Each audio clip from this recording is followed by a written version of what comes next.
Leopoldo Moro, buenas noches. Hola, ¿qué tal, Gustavo? ¿De qué estamos hablando con toda esta disputa que se ha dado? Para muchos, el Parlamento del Mercosur surge ahora como una necesidad de impulsar la candidatura de Cristina y bueno, se ha hecho una ensalada bastante grande. En realidad han hecho una ensalada, no es que se ha hecho, la han hecho 3 o 4 títulos de etapa del señor Manieto, que reiteradamente cada vez que la política avanza en la ampliación de democracia, participación, etcétera, la lleva al barro, a la cloaca. En primer lugar, el Parlamento del Mercosur existe ya hace mucho tiempo. En todo caso, lo que acá está en discusión, como parte de un programa que por etapas el propio Mercosur fue definiendo a partir del 2005, es en qué momento se arribaba o se arriba a la elección directa de los parlamentarios, al estilo de la Unión Europea, para ponerlo en términos más comprensibles. Esta última etapa es la etapa en la que hay que ir avanzando en esa dirección, es decir, que el Mercosur deje de ser propiedad de los poderes ejecutivos y pase a ser propiedad de la ciudadanía. En la creación de una ciudadanía latinoamericana que se va conformando, por alguna razón, los argentinos hemos estado tan pendientes de la elección de Brasil, de la elección de Uruguay, de Bolivia. Hay realidades que van avanzando en ese camino. Pero bueno, siempre se cruza en este tipo de iniciativas aquellos que en realidad están en contra, por ejemplo, en este caso de la consolidación del Mercosur, porque han sido siempre agentes de la embajada norteamericana, pero que no pueden decir estamos en contra del Mercosur y entonces llevan esto a esa discusión que es absurda, secundaria. No es la primera vez que ocurre, en realidad, cuando se llevó adelante la reforma constitucional, vos podés estar en contra o a favor de la del 94, el diario La Nación sugirió que Alfonsín había recibido 10 millones de dólares en valijas que circulaban en distintos lugares de la política. Es muy habitual que estos grupos concentrados que le tienen miedo a la política, que en realidad le tienen miedo a la gente, te reitero, cuando hay acuerdos políticos, porque no están sentados en la mesa, o cuando hay avances democráticos, apelen a este tipo de circunstancias. A ver, Gerardo Milman, ¿por qué desde sectores de la oposición están diciendo ahora, bueno, no, ahora porque van a proyectar una candidatura a la presidenta y quieren fueros para la presidenta? A mí no me preocupa que la señora presidenta quiera ser legisladora de Mercosur, la verdad me tiene sin cuidado si quiere ser concejal de Río Gallegos o legisladora porque de Mercosur. Porque además el tema de los fueros no corre para nada. ¿Eh? El tema de los fueros no corre para nada, digo.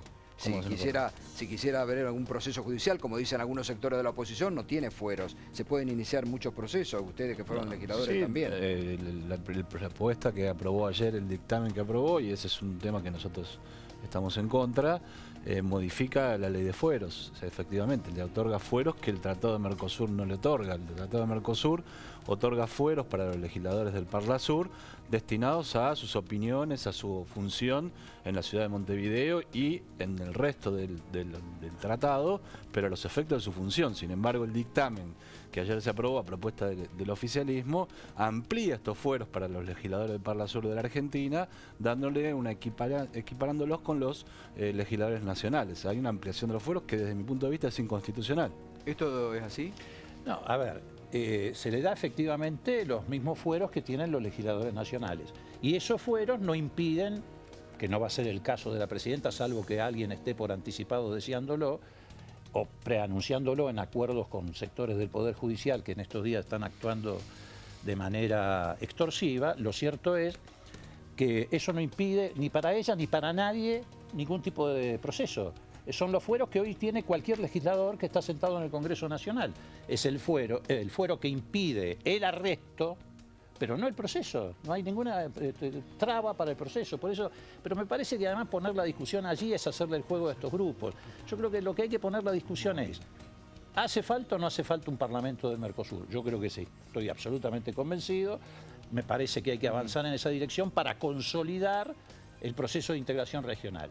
En segundo lugar, para darle participación a la ciudadanía. En la medida en que exista un Parlamento del Mercosur, los ciudadanos podrán arribar a ese lugar del mismo modo que se hace en el Congreso Nacional, cuando, por ejemplo, los familiares de los celíacos van a pedir una ley que los proteja. Y además me parece que es absolutamente imprescindible un Parlamento del Mercosur para resolver problemas concretos, unificar los regímenes de seguridad social, unificar los regímenes de un tema que se habla todos los días, que es la migración. La verdad que a mí me gustaría ver un parlamento de Mercosur donde esté sentado Lula, donde esté sentado Mujica, eventualmente la presidenta o eventualmente figuras importantes de la oposición en la Argentina. Gerardo Milman, usted decía, pues no me preocupa eso, ¿qué le preocupa? No, la verdad es que la ampliación de fuero, digo, no, uno puede discutir, obviamente, después de la ley de fuero del 2001, los procesos se pueden llevar adelante, lo único que se evita es el arresto. Vemos varios funcionarios que están siendo procesados y los jueces pueden llevar adelante todas las medidas, salvo la detención, y para eso hace falta desaforarlos. Ahora, la verdad es que no se puede hacer, digo, porque los fueros del cual Moró habla respecto de los diputados nacionales y senadores nacionales, y tiene la vicepresidencia de la Nación y el presidente de la Nación, los da la Constitución. Los da un artículo de la Constitución Nacional. Yo no puedo hacer una ley mañana y decir el señor Moró tiene fueros, el señor de Federico tiene fuero, el señor Silvestre tiene fuero, el señor Milman tiene fuero, el señor Alberto. La verdad que eso no es inconstitucional. Y entonces el dictamen del oficialismo viene a traer algo que no se puede hacer. Pero ¿y qué esconde para ustedes esto? No me importa lo que esconde.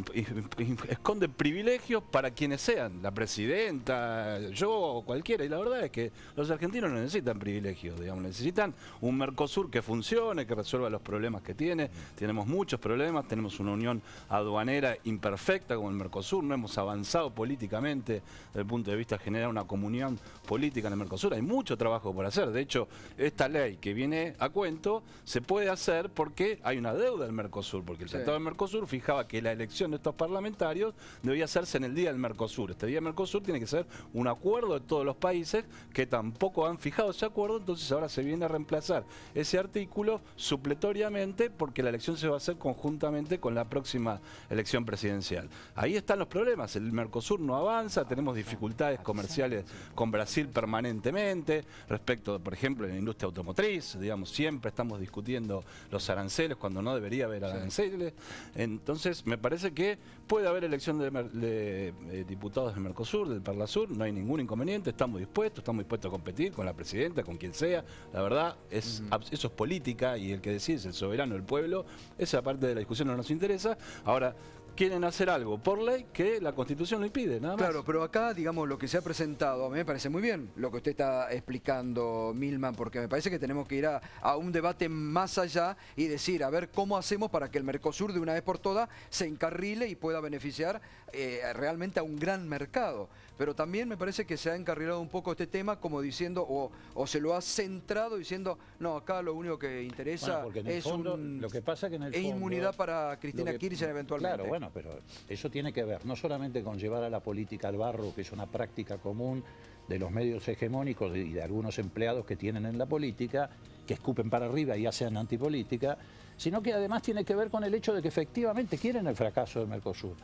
¿Por qué? Bueno, porque esto quedó revelado en los intentos de restauración conservadora en Brasil, en Uruguay.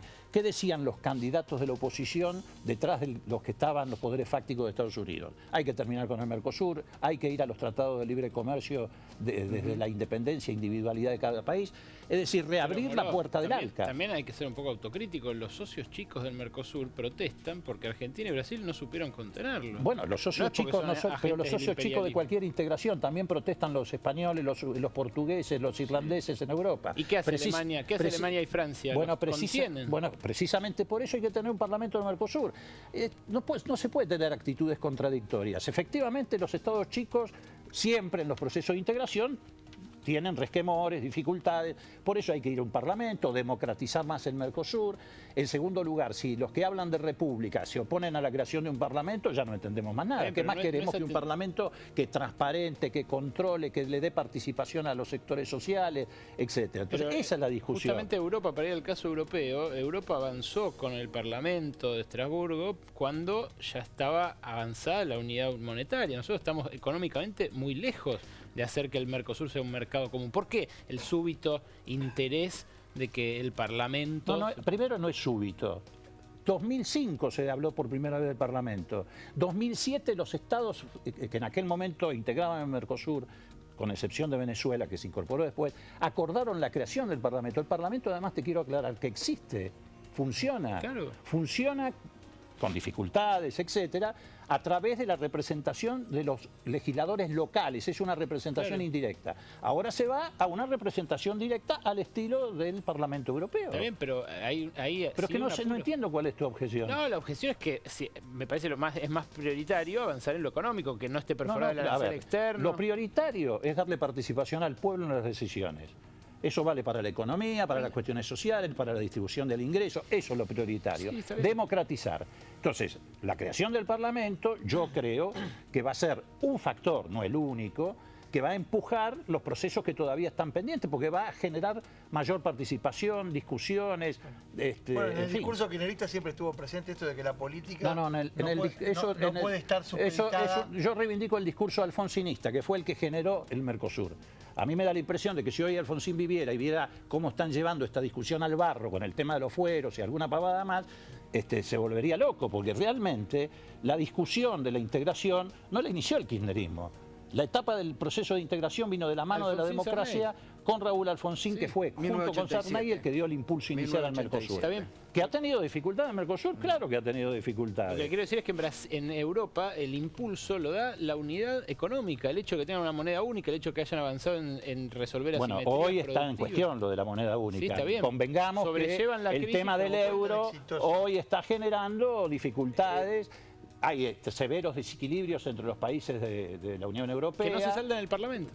Que no se salda en el Parlamento Europeo. Bueno, a ver, entonces ¿qué hacemos? No tenemos Parlamento. Tampoco se saldarían en el Parlamento argentino las cuestiones que están pendientes de están por votar argentina. Están por votar en la Cámara de Diputados el nuevo Código Procesal Penal. Se está por votar en cualquier momento. Y aprovecho entonces para introducir también este tema a ustedes como dirigentes políticos. Milman, ¿cómo va a votar el GEN, Margarita Stolbizer? Nosotros vamos a votar en contra del Código Procesal Penal porque, ¿por qué? A pesar de que creemos que es buena la acción penal por parte de los fiscales, la verdad es que donde se aplicó en la Argentina, por ejemplo en la provincia de Buenos Aires, donde nosotros somos, el resultado no ha sido bueno, en definitiva, y además porque no se puede tratar esta ley sin una ley que tenga que ver con el Ministerio Fiscal. Digamos, aquí se le dan atribuciones a la Procuradora General, a la doctora Gil Carbó, con lo cual hay serios cuestionamientos, que va a nombrar y designar muchísimos fiscales y lamentablemente no lo hace con un juicio de nuestro punto de vista neutral, sino que está colocando fiscales en adhesión a un determinado poder político. Ahora, ¿no es bueno de alguna forma limitar el poder a algunos jueces que también hacen de la suya muchas veces? Pero los jueces es un desastre, digamos. Hay muchos jueces, dificultades con el acceso a la justicia, no tanto de los funcionarios que son juzgados, porque la verdad hay que invertir la carga de la prueba. Nosotros tenemos sobre nuestra presidenta de bloque una denuncia por enriquecimiento ilícito. Hicimos todo lo contrario que lo que hacen muchos funcionarios. Pusimos en público las declaraciones juradas, estamos a disposición del juez, si tiene que renunciar a los fueros va a renunciar. La verdad es que todo lo contrario. Estuvo acá en tu programa la semana pasada, así que al revés de lo que hacen, nosotros tenemos que actuar. Cuando uno es funcionario público está invertida la carga de la prueba, por más que la Constitución, uno tiene que demostrar que está limpio, que es inocente. De manera tal que el problema del acceso a la justicia es para los que no tienen nada, los que no pueden pagar un buen estudio de abogado, los que no pueden... Ahí hay un problema de la justicia sin ninguna duda. Leopoldo, ¿y tu opinión sobre este Código Procesal Penal que se está debatiendo en este momento, que se va a votar ahora?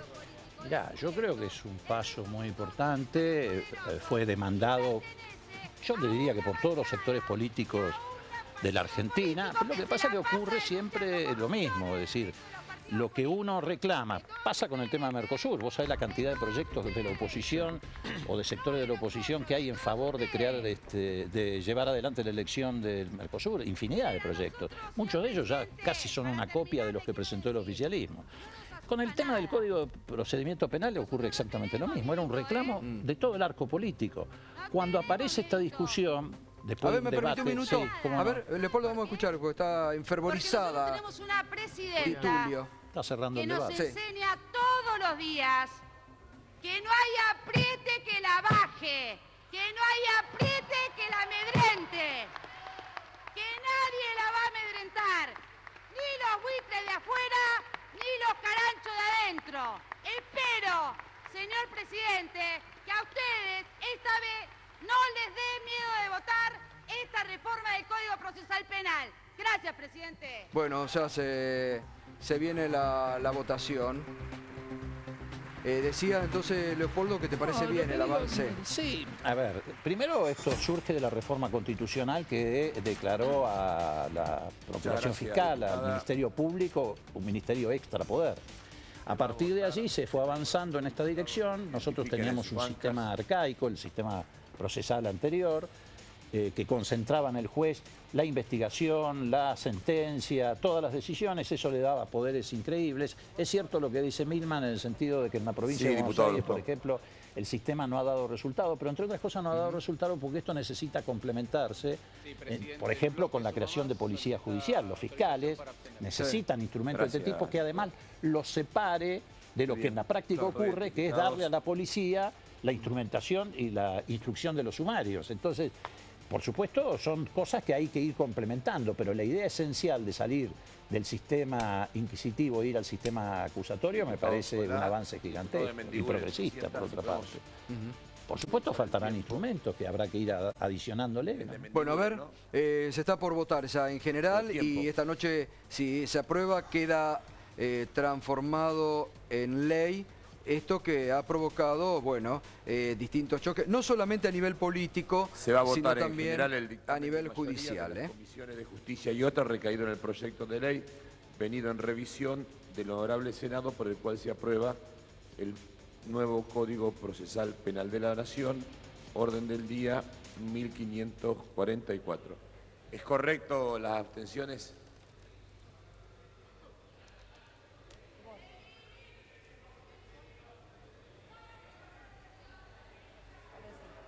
¿Es correcto? Muy bien.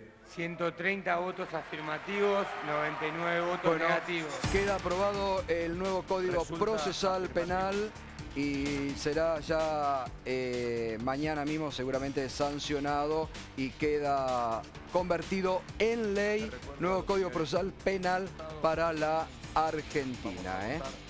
De alguna forma, lo que decía Di Tulio, Gerardo, como que la justicia busca amedrentar a la presidenta o extorsionarla. ¿Lo ves que es así? Yo no creo que la presidenta se sienta extorsionada, digamos. Estamos viendo cómo se reforman códigos con la mitad más uno de los votos, porque 130 votos es el quórum más un voto, cuando son códigos importantísimos, lo hemos visto en el Código Civil, que deberían requerir un consenso más amplio. La verdad que no creo que esté asustada.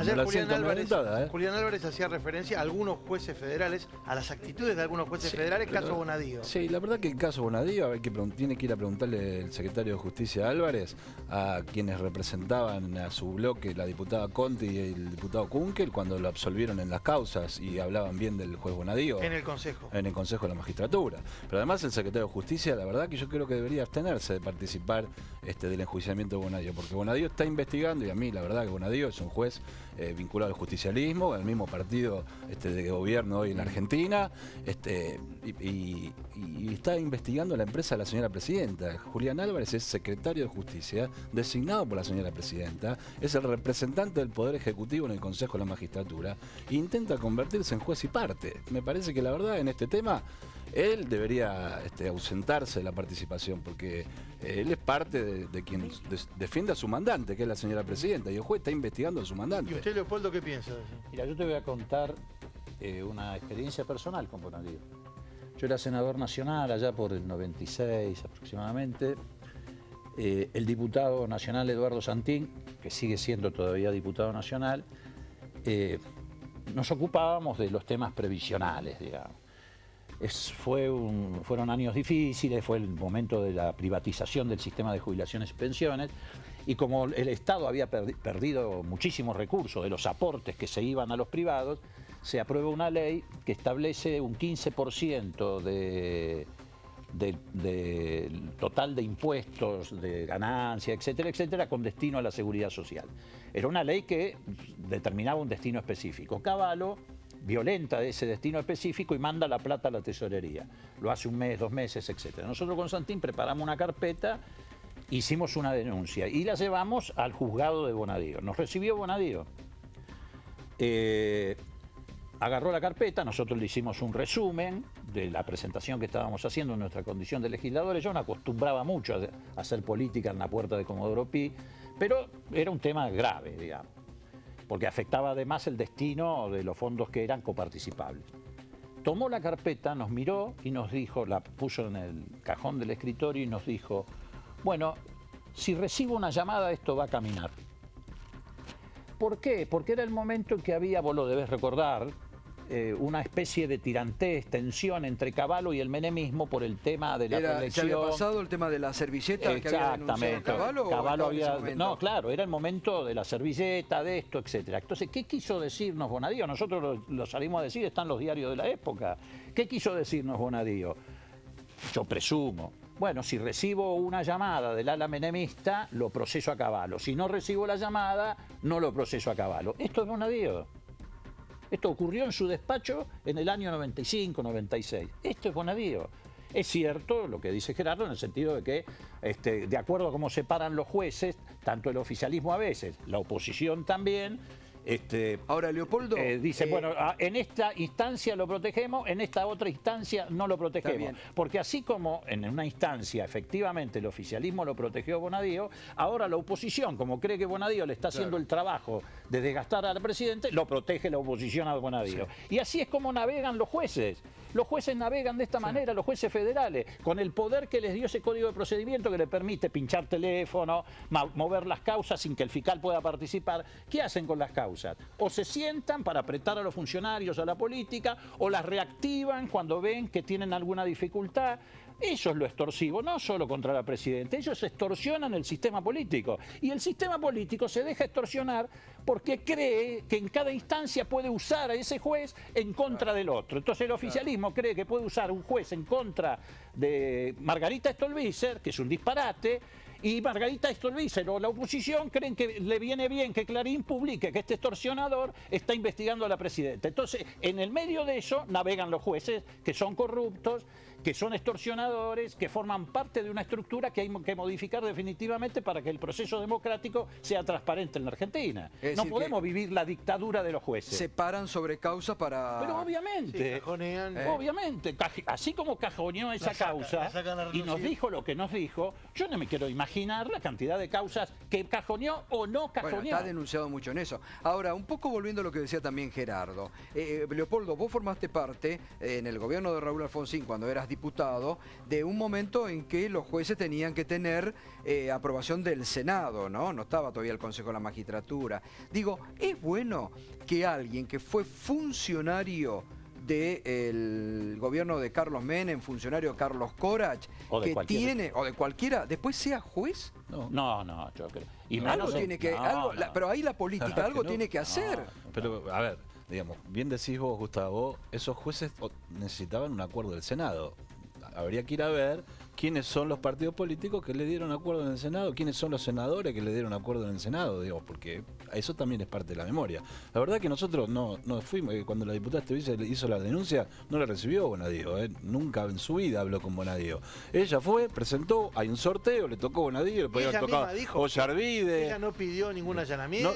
Es que las medidas las toma el juez, claro, nosotros no pedimos medidas, nosotros hacemos una denuncia, las medidas las toma el juez. A ver, vine como actuó el juez en este caso. La verdad es que no. La denuncia que hace Margarita Stolbizer es una denuncia contra los funcionarios de la Inspección General de Justicia por violación de los deberes de funcionario público. Esa es la denuncia, ¿verdad? Muy bien. Esa denuncia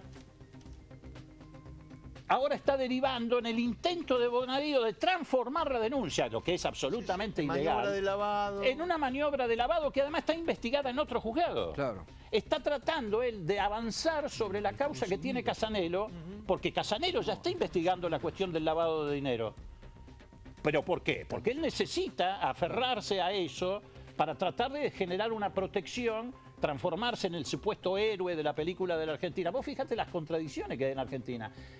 Este señor transforma una denuncia en otra denuncia que no tiene nada que ver, que es absolutamente ilegal, y mientras tanto, dos jueces no aceptan hacerse cargo de la denuncia por evasión en las cuentas ocultas en Suiza. Dos jueces. Bueno, pero también es grave lo que ha hecho el Poder Ejecutivo con la denuncia, digo, porque si la IGJ reconoció que efectivamente hay más de 40.000 empresas que están en la misma situación. La señora Presidenta de la Nación en un Twitter lo dijo también. El secretario de Justicia dijo, le vamos a aplicar una multa a la empresa de la señora presidenta. Ahora, ¿para qué diablo están los funcionarios de la Inspección General de Justicia? ¿Por qué no los tienen que echar? Los tienen que echar, ¿por qué se quedan ahí? Digamos, la verdad es que el Poder Ejecutivo, ante esas, ¿cómo decir? Mal de mucho, consuelo de tonto. No es solo mi empretazo. Hay 40.000, hay que echarlos a todos. A los funcionarios hay que echarlos de la IGJ, a todos. ¿Para qué le pagamos un sueldo? A los funcionarios de la IGJ lo podés echar. A los jueces que no quieren investigar no lo podés echar. Sí se pueden echar. Sí, con 2 tercios. Sí. Pongan los 2 tercios ustedes en el Consejo. Yo no, los tiene tu partido los 2 tercios. Bueno, los tiene tu partido los 2 tercios. Aconsejalo vos, aconsejale vos a tu partido que actúe como quieres que vos actúe. Nosotros no tenemos ningún consejero. Es tu partido el que lo tiene. Es tu partido, vos tenés que hablarle. Aliado con ustedes. Pongan los 2 tercios. No tenemos miembros en el Consejo de la Entonces van a sanear la justicia. Vos fijate, 2 jueces se han negado a investigar las cuentas secretas en Suiza. 2. Una jueza dijo por cuestiones personales. Nadie le pide explicaciones. Bueno, ¿Cuál es la razón por la cual esa jueza no quiere investigar? Porque dijo que el marido es abogado de una de las empresas de Cablevisión. Se excusó por eso. Bueno, en primer lugar es bueno que revele la propia jueza qué es lo que está en discusión. Por esa razón no tiene visibilidad. Ahora, lo de López Vizcayano se entiende. Por esa razón no tiene visibilidad, porque varias de esas cuentas corresponden a miembros del directorio de la empresa concentrada que reúne Clarín, Cablevisión, etcétera. No se van a autodenunciar, no están pidiendo todos los días en sus diarios que la justicia investigue, no van a hacer mapas de la ruta del dinero como hacen. Vos fíjate, mirá cómo sufre la política. Siempre la gente creyó que buena parte de los políticos tenían cuentas secretas o no declaradas en Suiza. No apareció una cuenta hasta ahora. No lo sabemos, porque de estos teóricamente hay 4.000 cuentas y hay solo 100 que han sido la única que apareció era de Prat Guy. La única. No es cuenta de Prat Guy. No es cuenta de Prat Guy. No, es falso. Sí, es cierto. No es Prat cierto, Guy aparece como facilitador. Es el apoderado de una cuenta. Sí, es apoderado de varias cuentas. Es apoderado de varias cuentas y facilitador de la maniobra. Es el único que apareció, Prat Guy. No es titular de ninguna cuenta. Sí, pero es el facilitador. Es el apoderado. Es facilitador. Está denunciado como facilitador, es como el que armó la maniobra. Pero además, si vos querés demostrar que hay un político, sí hay un político. Ahora, ¿cuántos empresarios hay en esas cuentas que han aparecido? Pero yo quiero que se investiguen esas cuentas. Pero ¿por qué no se van a investigar las cuentas de Lázaro Báez? Pero todas. ¿Por qué no se van a investigar? Si están en investigación, hay un juez que las está investigando. No se hacen los exhortos, la Cancillería no responde pero a los yo voy a otra cosa, digo, a mí me parece bien que se investigue a Lázaro Báez. No es tan cierto eso. El Parlamento suizo está actuando porque la Cancillería argentina no pide los exhortos. Pero están trabadas las cuentas de Lázaro Báez en Suiza y van a ser liberadas un poco porque Gerardo, no hace falta hacer una defensa oblicua del diario Clarín. ¿Qué tiene que ver el diario Clarín? Esa defensa. No es necesario. Lázaro Báez con el diario Clarín. ¿Qué tiene que ver? Yo estoy diciendo otra cosa. ¿Qué tiene que ver? Vos me acabas de decir eso. Yo lo que estoy diciendo tiene que ver Lázaro Báez con Clarín? Es que el diario Clarín no hace la ruta del dinero de sus propias cuentas. Lo discutí con Clarín, es tu problema, no es el mío. Digo, la verdad es que quiero que se investiguen si hay cuentas ilegales en Suiza y que se investiguen también si hay cuentas de funcionarios del Estado, de cualquiera sea, de cualquier político, cualquier ciudadano, independientemente del color político, que se investiguen todas. No está pasando. Además, está pasando. Ustedes que siempre como radicales han defendido la igualdad ante la ley, me imagino que les llamará la atención que trasciendan solo 100 nombres de 4.040 que sabemos que hay en esa lista. Nosotros, se lo digo con la autoridad periodística de haberlo exigido desde acá, desde el primer día, que se sepan quiénes son los 4.000 dueños de esa cuenta. Pero estamos absolutamente de acuerdo, totalmente de acuerdo. Bueno, absolutamente de acuerdo. Por eso se crea la comisión investigadora en el Parlamento, porque hace falta avanzar no solo sobre estas 4.000 cuentas. Hay que ver si otros bancos practicaron las mismas maniobras. Hay quienes dicen, cosa que no me consta, pero hay quienes dicen que hay cuentas secretas en distintos bancos, 6 bancos de Suiza, por 70.000 millones de dólares. Por 70.000 millones de dólares. Por eso me parece muy bien que se haya creado una comisión y además esto no solamente, sobre todo tomando en cuenta que los jueces penales económicos hay 2 que se niegan a hacer la investigación. No solamente llega a la Argentina, se investigó en España, en Italia, en Bélgica y en Francia. Y en Estados Unidos. En Estados Unidos pusieron multa. Multa de 1.900 millones de dólares solamente por leche. Sí, que vos fijate que de todas maneras la multa la pagan contentos si se liberan de la responsabilidad, porque 1.900 millones de dólares frente al fraude fiscal que hubo es casi un vuelto. Bueno, gracias a Leopoldo Moró. A ver si Milman nos deja una primicia. Está circulando ahora esta noche por las redes sociales que Margarita Stolbizer lanza una precandidatura presidencial. por el verdad que para partido. nosotros nosotros no estamos pensando en candidatura. Pero no, de ¿no hay ningún algo de tipo. eso? No estamos pensando en Porque hay candidatura. algo, está circulando ahora esta Y lo noche. estamos Pero chequeando. la y nos verdad es dicen que no estamos así. pensando en ninguna candidatura. Nosotros creemos que el frente que constituimos tiene que resolver muchas cosas que viene averiado en estos días, así que pensar en candidaturas, pensamos más en programas, en darle soluciones a los problemas de la inflación, de los impuestos, de la inseguridad. Parece que los argentinos tienen otras prioridades que lanzar candidaturas. Bueno, gracias Gerardo. No, Gracias, no. gracias Leopoldo.